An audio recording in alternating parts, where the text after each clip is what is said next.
welcome to Board Gems. In this video, I'll be comparing the two retail editions of Egizia, designed by the Italian design group Acchittocca. On the left is the 2009 edition from Glück.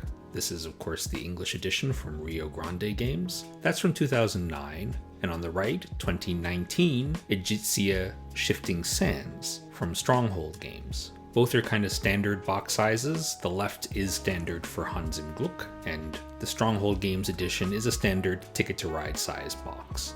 Some Stronghold games look square but aren't. This one is square. Interestingly, they replaced the design group name Acchittocca with the 4 actual designer names. Not counting development work, of these designers, I think only Virginio Gigli worked on this new edition. I'd like to draw attention to the text on the back of the original English edition of Egizia. Look at that last paragraph. In each round, the players pass through 7 phases, then the next round begins. Yeah, you definitely want to put that on the back of the box. That'll really attract people. The details on how the individual phases are played is described in the following. The following what? What's going on? Wait a second. Is this from somewhere? Did they just copy and paste? They did! This is the game overview from the rulebook. That's hilarious. They just copied and pasted it onto the back of the box, and nobody checked it. The new edition's text is better. The Pharaoh has sent down an edict. How did Stronghold Games know that I love edicts? We got the standard 1, 2, 3. You got the ABC. First you travel down the Nile, then you gather your resources, then you build iconic Egyptian monuments. Inside the boxes, that insert on the left, very standard for Glück. I think most of their games from this time period had similar inserts, like Stone Age, stuff like that. And on the right, a very, very simple white cardboard insert. Old edition's rulebook was a wall of text. I don't know how much to blame Rio Grande, who presumably would have translated this, versus how the original was laid out. I don't know how the original was displayed, but there's no real examples. It's just kind of a wall of text. The new edition's rulebook is, I find, a lot clearer in places. Definitely a lot of examples given. Everything in those gray boxes with red text are examples, so lots of examples. Mostly pretty clear, although I do complain a little bit because they have these new things, the colonnade and the statues, and the other ones are clear, but I already knew how those worked, and the colonnade and the statues to me are not 100% clear after reading these new rules. The player colors, the boats, and the bricks. The original had very standard primary colors. The new edition substitutes the red for the brown. The original on the left was made in Germany, the one on the right in China, and you can tell because on the left the paint job is kind of smoother, glossier, and on the right, more friction. I'll put it that way, a little bit rougher. I don't mean to say that as a negative, it's just a different finish. The original on the top, each player had their own color of player board, and as well as the 4 tokens. In the new edition, everybody gets the same player board and the same 4 tokens. There's no difference between the different players, which is fine, it's not necessary. The crew strength only goes as far as 7, not 9, but it has room for a little player aid. The original also had a separate bar, this colored bar on the bottom, and that's to differentiate the 3 regular crews with the boss crew. I mean, I really want to call them slave drivers, honestly, but the managers. So in the original, they had a separate bar. It's like, this is the one where you move the boss on, but not the case in the new edition. And when you think about it, it really isn't necessary. They did lighten the boss, the manager token. Before, looked more threatening. Definitely something out of the 10 Commandments kind of look to it. I would be worried about whippings happening. No threat of violence in the new edition. Okay, boards. There's lots of changes to go over here. So first, no more confusion about the water ring, representing whether just the best fields produce grain or even the worst fields produce grain. The original was unfortunately very confusing because the one on the left means only the green fields produce grain. The one on the right means all the fields produce grain. So actually the one on the right is more fertile because even dry, cracked land is producing grain. So the weather's better here, but the icon for better weather is this dried clay. Very confusing. The new board clears that up. It's just saying which of the colored fields produce grain. Whereas the stone market and the grain market, your bricks march down the table. Now they march up. I'm sure they feel like up is more intuitive, but one bit of lack of intuitiveness in the original board has not been cleared up. So they have building sites. These are places where you can build and you put your ships, and where you put the ship determines the order that you build in. And in the original, they said the ship closest to the Nile builds first. I always found that unintuitive. I always felt the first ship to get there goes closer to the building site, and so they build first. Anybody who comes later will have to go behind them. So did they address that in the new edition? No, it's the same. So again, closest to the river, closest to the center of the Nile, goes first. Again, I find that really unintuitive. Now, in the old edition, I could just ignore it and do it my own way, but you can't here because the Sphinx has changed.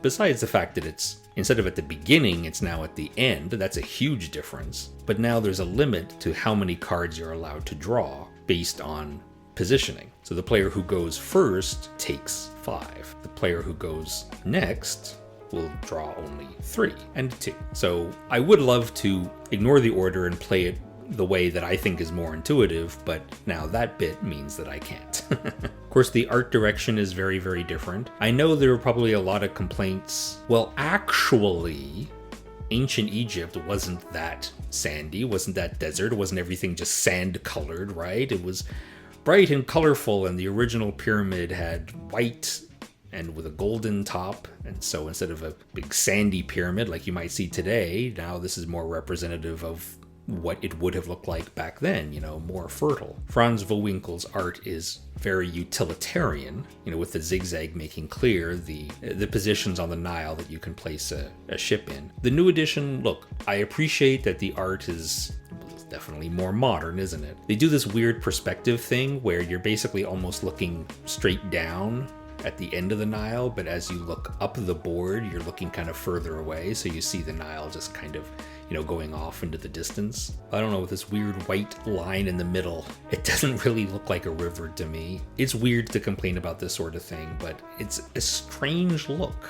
I mean, both are strange. I'll give it that. By the way, the pyramid works differently now, interestingly. So in both editions, you build the bricks from the bottom up. You can't put a brick down unless it's supported by 2 underneath it. But when a row fills up, the player with the most bricks in that row will score a bonus. Not many spaces, so ties are common. In the original, ties are broken by whoever got there first, which makes sense, but it means other players are disincentivized to finish rows when somebody has a very clear lead. They changed that in the new edition, so now it's broken by the player who got there last. I mean, kind of interesting in terms of player order shenanigans, because when you place your ship at the building site, you can choose which position you're in. So you can kind of try to time it so that you're last or something. But of course, the whole driving force of the game is wanting to jump ahead to get the good spot. And that's certainly the case with the building sites. You want to build in the pyramid first if you can in the old edition, and now it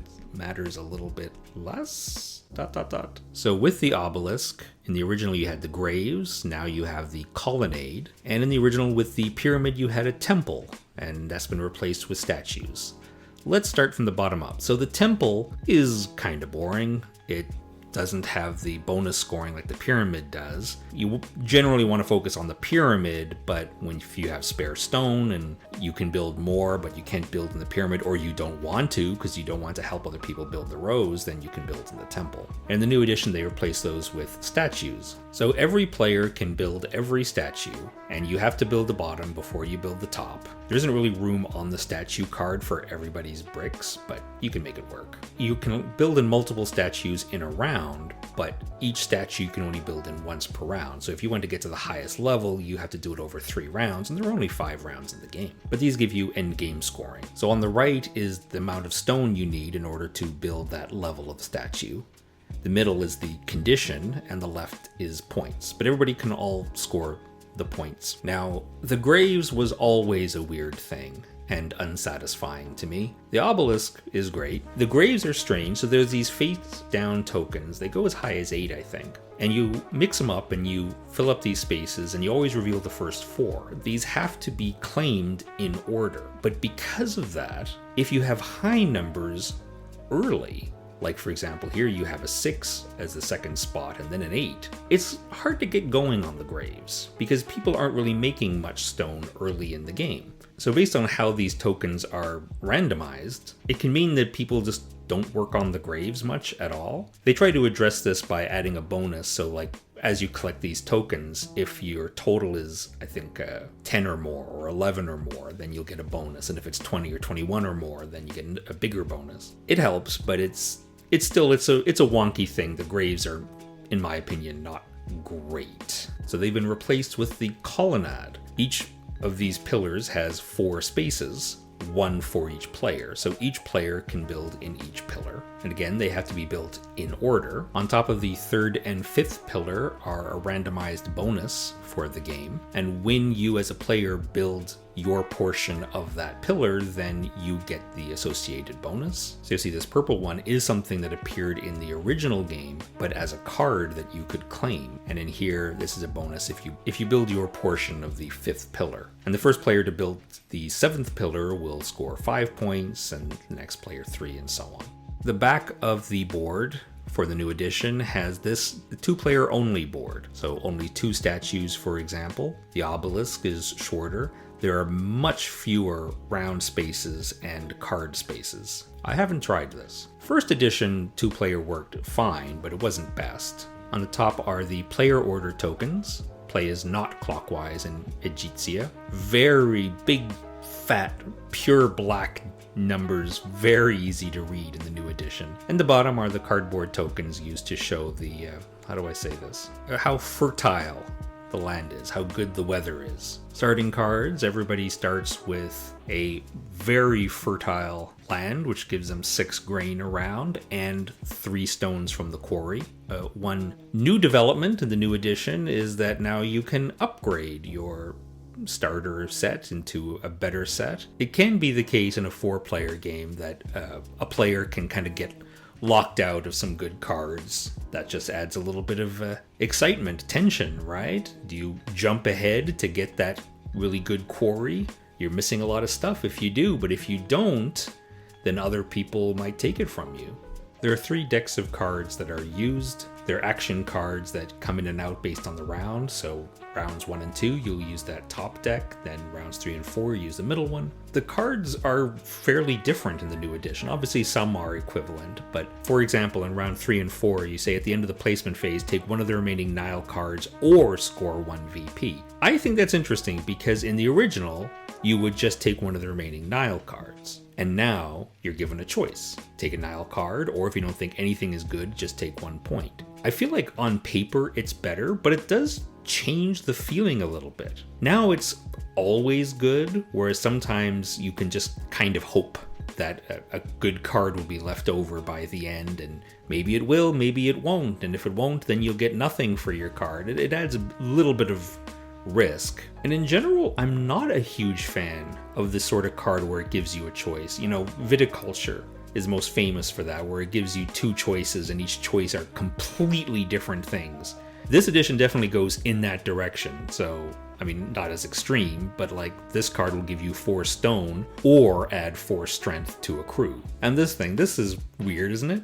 Immediately lose 5 victory points, but at the end of the game, get it back. Why is this good? Well, because player order is determined by score, with the people with lower scores going earlier in turn order. So that's just a turn order tweak. Cute. Sphinx cards Another difference. The original tended to lean more toward, as shown, overall state of the board and how far it's progressed. What I'm showing here is an example of this. So in the old edition, if you had this card, you would get points if the 7th level is built. When you take that, there is a bit of a risk because you don't know if other people are going to be helping you with the obelisk. These sorts of communal things, I probably shouldn't call them communal because this is a secret goal for one player, but it's based on a communal state of the board, whereas the cards in the new edition definitely lean toward more player state compared to other players. I'm not saying one is better than the other, it's different the direction